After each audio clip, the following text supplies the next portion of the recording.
Coming to a theater near you, Bobby Monsoon presents the biggest movie of the summer. If you're smart, you'll grab your popcorn from the start and get ready for the Lord of the Tarps!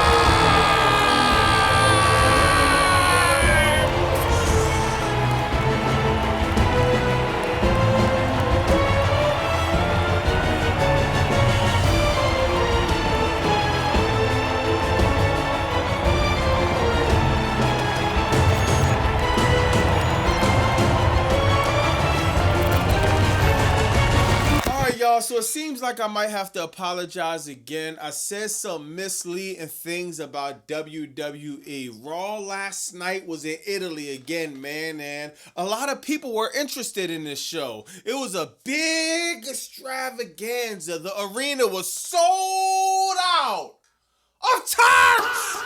This is crazy, and if this isn't the biggest indication the Fed is dying, then I don't know what is. WWE not being able to sell out their marquee shows in this market should be a big sign that something is wrong with the company creatively. I said this on my live. Any company as big as WWE should be able to sell this venue out with no problem. The NBA, the NFL, the NHL, even some mainstream artists will be able to sell this out single-handedly. Kanye West, NBA Youngboy, Taylor Swift, and a list of others. Trash in Italy was one of WWE's hottest crowds of the year so far. It seems they were excited for the show, but the problem is, when you leave the show, are you on the edge of your seat waiting for Monday Night Raw to come on? And to see what's next, the answer is obvious. A lot of this is because when you watch WWE right now, nothing makes you feel like you need to tune in next week. Nothing feels like can't miss TV. Everything feels either safe, redundant, boring, or completely garbage. On top of that, there's some footage leaked of Bron Breakker limping after the show following his match with Seth Rollins. This has already been a long year for Bron. I hope everything is all right. I'm gonna show y'all this.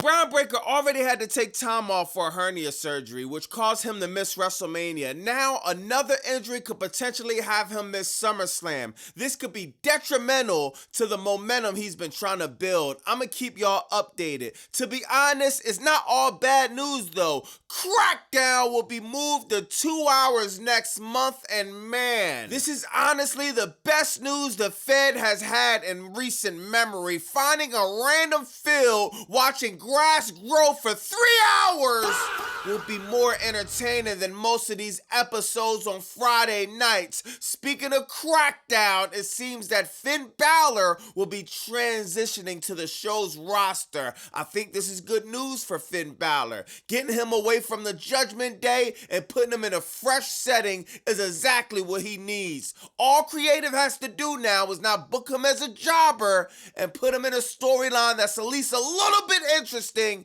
and he could go a long way from that point. I wonder how long Triple H is going to be able to get away with this. The level of delusion is starting to become concerning. He actually made a comment that I don't even think WWE biggest fans will agree with. He said, right now, we're firing on all cylinders. Triple H, what car are you driving that's firing on all cylinders? But now think about it, maybe he misspoke, y'all. Maybe he meant to say it's on fire on all cylinders because the engine is burning down. And everyone could see this but you, man. The NBA Finals are coming up. The Spurs and the Knicks can run a full court game of basketball with all of the space that was available at the top of the arena. Hey, TKO, I got an idea. Maybe your next brand partnership should be, I don't know, with Corvette. Oh! Why you say that, Bobby Monsoon? Because their cars and your arenas both have the top missing!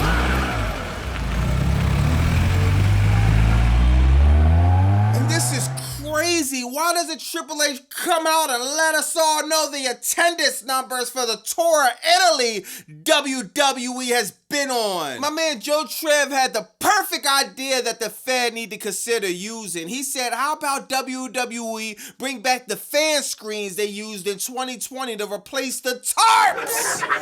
Maybe they could save themselves some of the embarrassment. Y'all know how when you go in the casino and there's no clocks around, WWE is taking a page out of their book because they are hiding the numbers.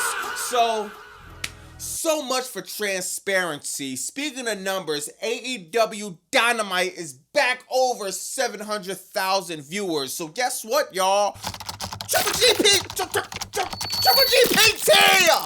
has to go ahead and find a new joke to come up with. After the success of Double or Nothing, AEW have gained a nice amount of new casual fans to the product, and this is good news. It's 3 main people to thank for this, y'all. Thanks to MJF and the Triple B coming back! So now we above 700,000 on the cusp of 1 million views. Also, big shout out to Tony Khan for putting some effort in the creative direction of AEW and having some integrity in professional wrestling. Last but not least, thanks to your boy, Bobby Monsoon! Being front row at Dynamite to get the viewership back up. You're welcome, AEW sickos. Thank me later. Oh, why you say that, Bobby Monsoon? Exclusively on BobbyMonsoon.com. Y'all asked for it and it's here. The Why You Say That t-shirt. I want to thank everybody that's copying the merch, that's liking, commenting, subscribing, hyping, everybody in my lives multiple times in a week, all the people in the chat. I want to thank everybody, man. Y'all really helped the channel grow. Thank you from the bottom of my heart. BobbyMonsoon.com. And Why You Say That shirt now. Back to the content! Raw started off with Roman Reigns and a segment we seen him do last year, then the year before that, then the year before that, then the year before that, then the year before that, then the year before that! 6 years of the same acknowledge your tribal chief storyline that's getting redundant. And that's an understatement. The amount of lazy Levesque strikes again. The amount of laziness this WWE creative team has is frustrating. Do you understand? We was talking about this on my live yesterday, man. If Jacob Fatu turned...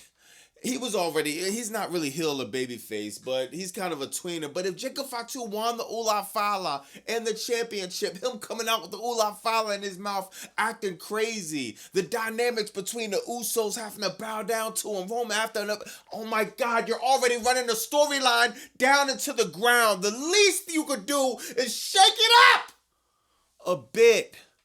But I guess that's too difficult, isn't it? So they have a segment, Jacob Fatu he's not even acting reluctant. He's not even trying to defy Roman Reigns anymore. He goes from hating Roman Reigns, trying to choke him out, to being on one knee, shaking his hand and acknowledging his tribal chief. Oh my God, the first segment of Raw was so boring. When is this company gonna do something different? Next, you got Obafemi winning in his fatal 4-way match of the King of the Ring tournament. That was a surprise, wasn't it? No, it wasn't. We all knew Obafemi was gonna win the first round. We probably know Obafemi's gonna win the tournament. If you ask me, Oba should not be in the tournament. He doesn't need it. He already has a fire feud with Brock Lesnar. He already has an over gimmick. The King of the Ring tournament needs to be used to prop up other superstars. Carmelo Hayes, maybe Finn Balor. He just got transferred to Crackdown so he can have a resurgence, man. Ricky Saints, Trick Williams don't really need it either, bro. You got other superstars here that could, Javon Evans, dog, other people could use the rub of a King of the Ring win. Obafemi wins, and it's like, I guess, man. I thought he was going to lose because Hakuna Matata came out of nowhere, man, hit him with a big boot. He was out of the barricade. Then it was kind of like a triple threat match for a little bit. Obafemi gets up, raised back up from the dead, comes in, beats everybody up 3 against 1, and now he wins. He cuts a promo on Brock Lesnar saying, whatever he said. They're basically going to be doing a trilogy match. Hopefully it's the retirement match, the last match. They're going to stretch this out like Stretch Armstrong, as strong as they can.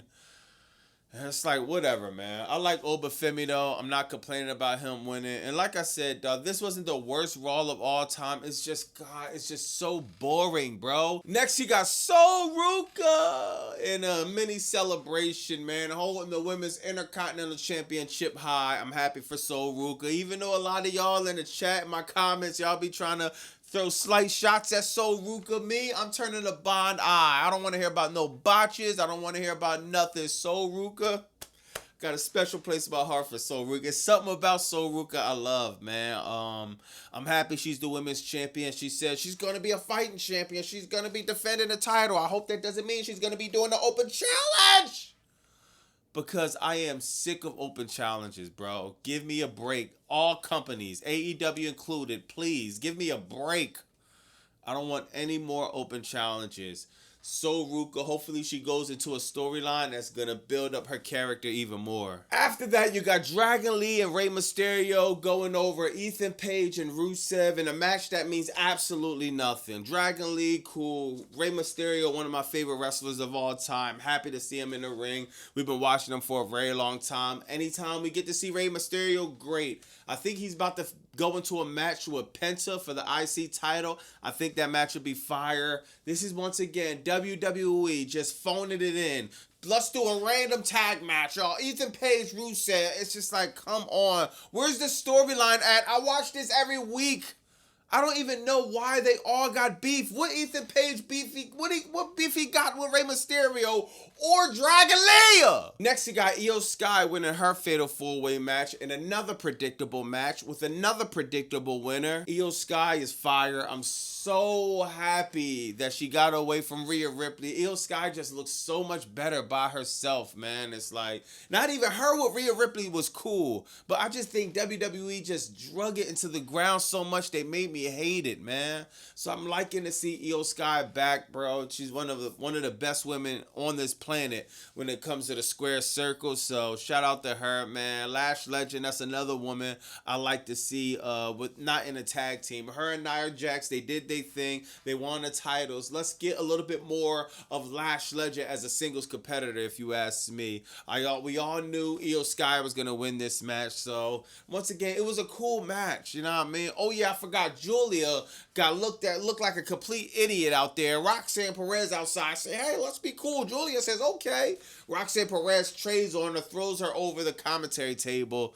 It's like, what is going on with Julia, dog? Why does the Fed completely botch this woman's whole career? And people can say, oh, she's 2-time U.S. champion. She's done nothing with the title reign. Nothing. They haven't booked one good creative piece since Julia got to the main roster. How can you get over when creative isn't putting anything together for you? Last but not least, you got the match of the night. Seth Rollins going over Bron Breakker.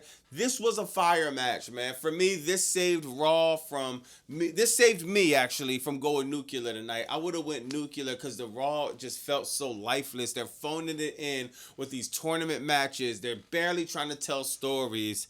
It's just like, come on, bro. But this match kind of saved it at the end, man. Incredible job by Seth Rollins and Bron Breakker in this match. They even had another barricade spot, even though it was the 1,672,556th barricade spot. In recent memory, at least we got Paul Heyman going through the barricade. So at least something changed, right? Great. You also had Montez Ford making an appearance. Great. Montez Ford, one of my favorite wrestlers. Street Profits, my favorite tag team. They keep doing the same exact thing every week.